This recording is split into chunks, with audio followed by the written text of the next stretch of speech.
Why snow is not white? The science behind snow's biggest secret. Every winter, billions of people see snow as white. But what if I told you snow isn't actually white at all?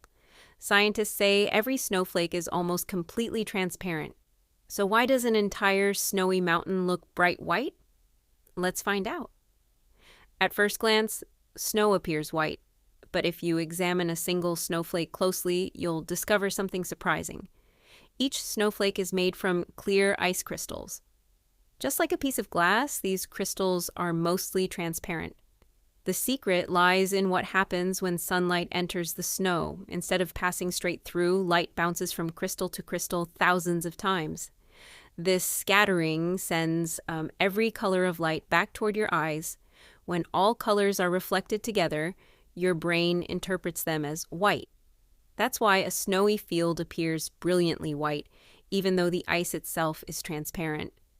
So the next time you see a snow-covered mountain, remember, you're not looking at something white. You're looking at millions of tiny